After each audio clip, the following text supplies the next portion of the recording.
오늘 이 새벽 기도의 자리에 나오신 성도님들을 주님의 이름으로 환영합니다. 사도신경으로 신앙 고백하심으로 함께 새벽 기도에 시작하겠습니다. 함께 고백하겠습니다. 전능하사 천지를 만드신 하나님 아버지를 내가 믿사오며 그 외아들 우리 주 예수 그리스도를 믿사오니 이는 성령으로 잉태하사 동정녀 마리아에게 나시고 본디오 빌라도에게 고난을 받으사 십자가에 못 박혀 죽으시고 장사한 지 사흘 만에 죽은 자 가운데서 다시 살아나시며 하늘에 오르사 전능하신 하나님 우편에 앉아 계시다가 저리로서 산자와 죽은 자를 심판하러 오시리라. 성령을 믿사오며 거룩한 공예와 성도가 서로 교통하는 것과 죄를 사하여 주시는 것과 몸이 다시 사는 것과 영원히 사는 것을 믿사옵나이다. 아멘. 하나님의 말씀을 사모하는 마음으로 찬송가 314장 하나님께 올려드리겠습니다.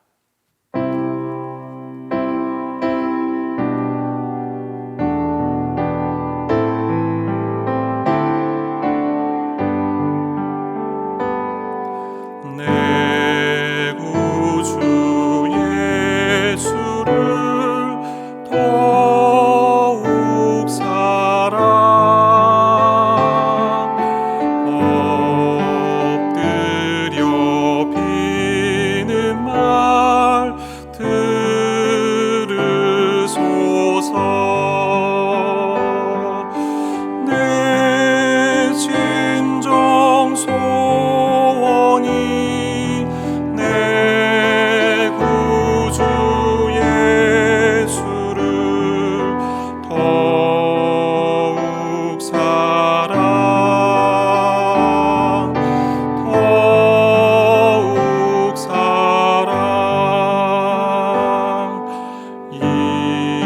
이전엔 세상 나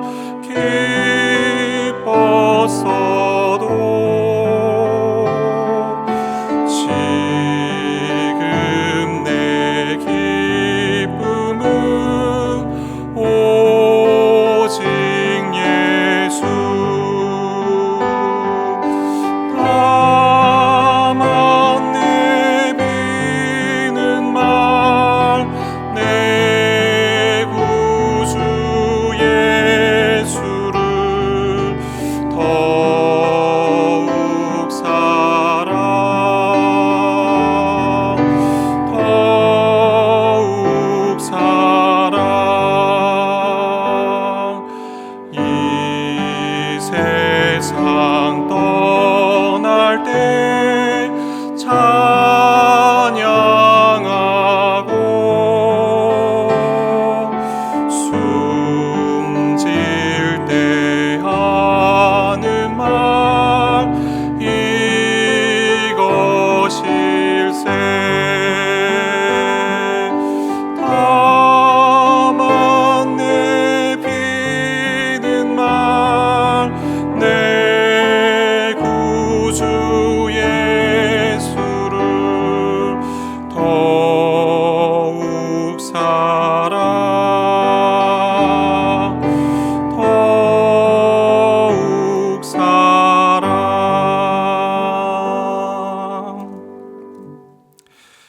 오늘 우리가 함께 나눌 하나님의 말씀은 잠언 5장 1절부터 23절까지입니다.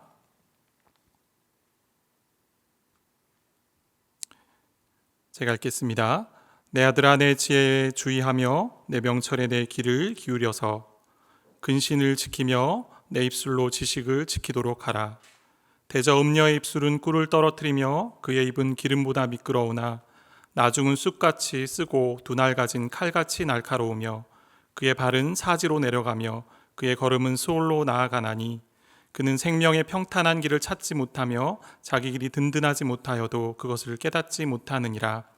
그런즉 아들들아 나에게 들으며 내 입의 말을 버리지 말고 내 길을 그에게서 멀리하라. 그의 진문에도 가까이 가지 말라. 두렵건대 내 존영이 남에게 잃어버리게 되며 내 수완이 잔인한 자에게 빼앗기게 될까 하노라. 두렵건대 타인이 내 재물로 충족하게 되며 내 수고한 것이 외인의 집에 있게 될까 하노라.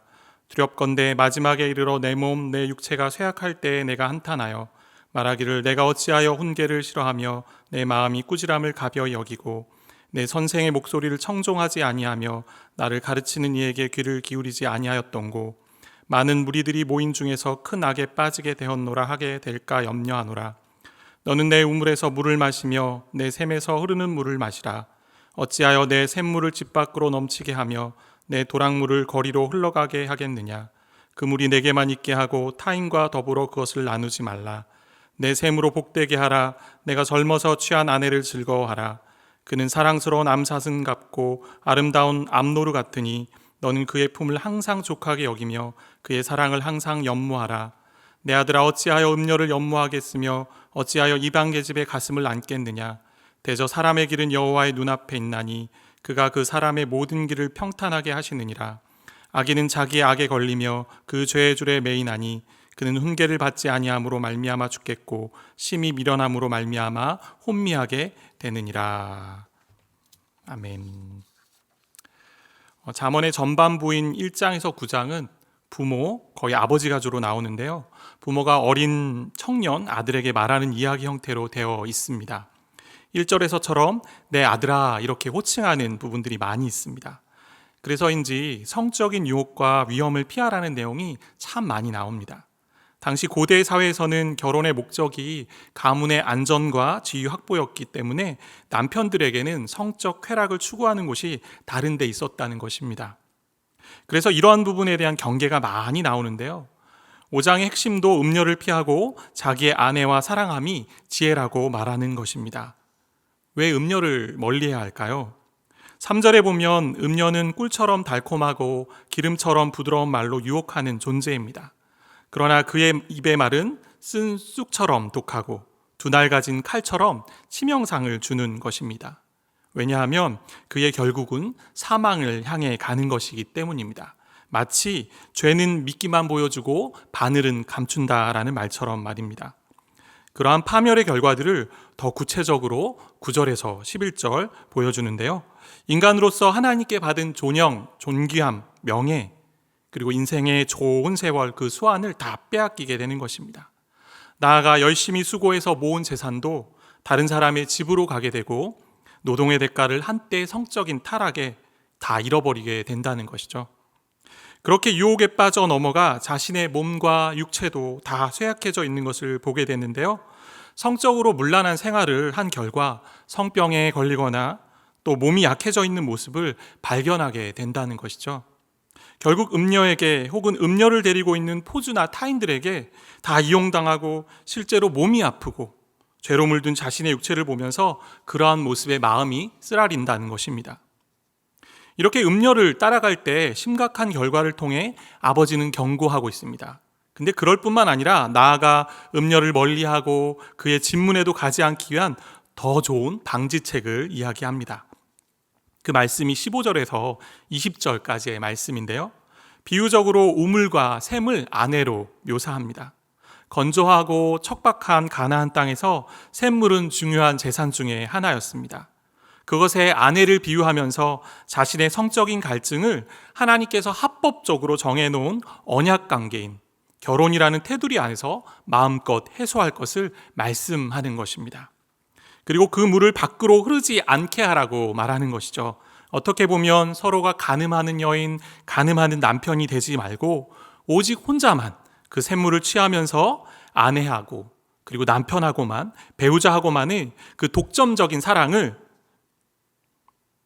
함으로 말미암아 음녀를 멀리하는 그런 확실한 보호막이 된다고 말하는 것입니다. 이것이 낯선 여자, 음녀를 피하는 가장 최선의 방법이라는 말입니다. 그래서 적극적으로 말씀하죠. 18절과 19절 말씀인데요. 내 샘으로 복되게 하라. 내가 젊어서 취한 아내를 즐거워하라. 그리고 19절 후반절입니다. 너는 그의 품을 항상 족하게 여기며 그의 사랑을 항상 연모하라. 반복해서 항상이란 단어를 계속 이야기하는데요. 여기까지 본다면 이렇게 말씀을 마칠 수 있을 것 같습니다. 음녀를 따라갔을 때의 무서운 결말을 잘 기억해서 그녀를 멀리하고 그리고 피하는 차원에서 적극적으로 허락하신 배우자와의 사랑을 깊이 나누는 것이 모든 유혹을 뿌리치는 지혜다라는 것이죠. 그래서 우리도 그렇게 내 안에 있는 음녀, 욕망의 소리에 귀를 닫고 현재 허락하신 배우자와 하나님이 주신 연합의 기쁨을 누리며 삶을 살아야 한다는 말이죠. 하나님이 주신 성을 하나님의 질서 안에서 잘 누려야 하는 것, 그것이 참 지혜라고 말하는 것입니다. 그런데 여기서 한 단계 더 나아가 생각해 볼 수 있을 것 같습니다. 잠언 1장에서 9장까지 잘 살펴보시면 지배적인 구조, 지배적인 단어가 나오는 게 있는데 그것은 지혜와 어리석음의 대조입니다. 특히 9장에 가면 두 여인이 등장해서 나타나는데요. 지혜 여인과 어리석은 여인, 즉 우매한 여인이라고 할 수 있는데요. 지혜와 우매가 의인화돼서 나타납니다. 그 우매라는 여인이 5장과 6장에서는 이방 여인이고 또 아버지가 아들에게 경고하고 있는 음녀라는 존재로 등장하는데요. 9장에 보면 지혜와 음녀, 그 우매의 집이 성중 높은 곳에 있다고 되어 있습니다. 고대 사회에서 가장 높은 곳에 거할 수 있는 권리를 가진 것은 신이었는데요. 결국 지혜 여인에 대항하는 우매 여인, 음녀는 여호와 하나님을 대적하는 고대 근동의 모든 신들을 상징할 수 있습니다. 바알과 아세라, 그리고 바벨론의 마르둑신, 이러한 우상들이죠.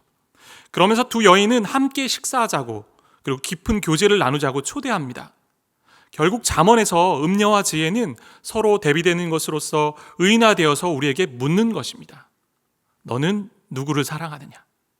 다시 말해 누구를 경배하고 누구를 사랑하느냐? 하나님이냐 아니면 나냐? 여호수아가 이스라엘 백성들 앞에서 마지막으로 이야기하며 도전한 것처럼 여호수아서 24장 15절 말씀인데요. 만일 여호와를 섬기는 것이 너희에게 좋지 않게 보이거든 너희가 섬길 자를 오늘 택하라. 오직 나와 내 집은 여호와를 섬기겠노라. 이처럼 우리가 결단해야 한다는 것입니다.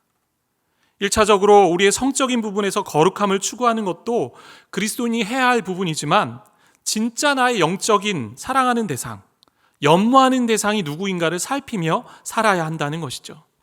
지혜로 대표되는 하나님이신지 아니면 어리석은 음녀로 대표되는 우상인지, 그러한 모습이 본문의 한 단어를 통해 잘 드러나는데요.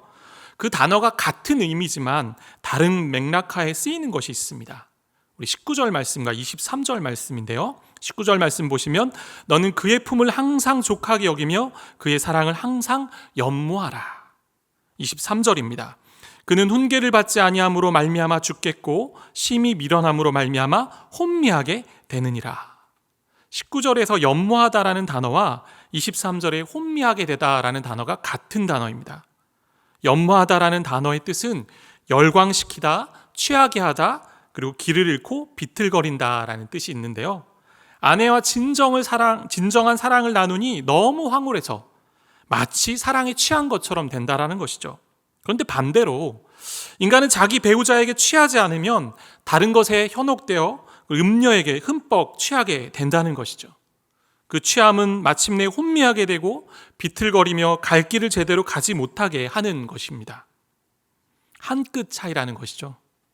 대상을 잘못 선택하면 그렇게 된다는 것입니다.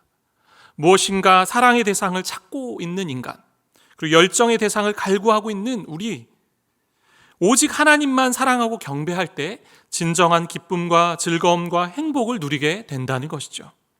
그렇다면 우리가 어떻게 살아야 될까요? 음녀의 말을 듣지 말아야겠죠. 그렇다면 왜 그 말에 쉽게 빠지는 걸까요? 21절 말씀인데요. 대저 사람의 길은 여호와의 눈앞에 있나니 그가 그 사람의 모든 길을 평탄하게 하시느니라. 세 번역으로 보면 주님의 눈은 사람의 길을 지켜보시며 그 모든 길을 살펴보신다, 이렇게 기록되어 있습니다. 평탄하게 하시느니라, 이 단어는 헤아리다, 살펴본다 라고 해석할 수 있는데요. 꿀처럼 달콤한 말로 유혹하기 때문에 잘 넘어가기도 하지만 중요한 것은 이러한 음란한 일들이 은밀한 가운데 행하는 일이라 그렇다는 것이죠. 하나님께서 이 모든 것을 헤아리고 보지 않는다 여기기 때문입니다. 그러니까 쉽게 음녀의 말에 넘어가는 것이죠. 저와 여러분이 어떻게 살아야 될까요?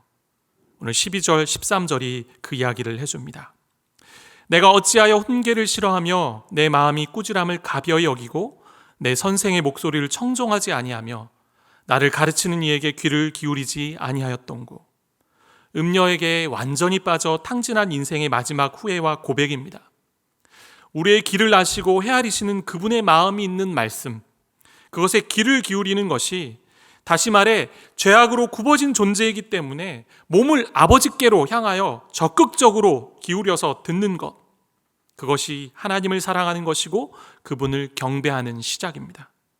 그렇게 지혜를 듣고 마음으로부터 주의를 기울여 하나님을 사랑하며 살 때 생명의 평탄한 길, 악에 빠지지 않고 유혹에 넘어가지 않는 그러한 길 가게 될 것입니다.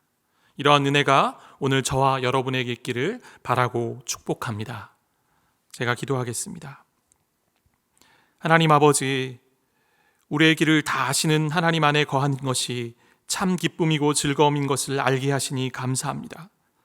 우리가 사랑해야 할 유일한 대상이 하나님이심을 알고 적극적으로 사랑하며 경배하는 한 날 되게 하옵소서.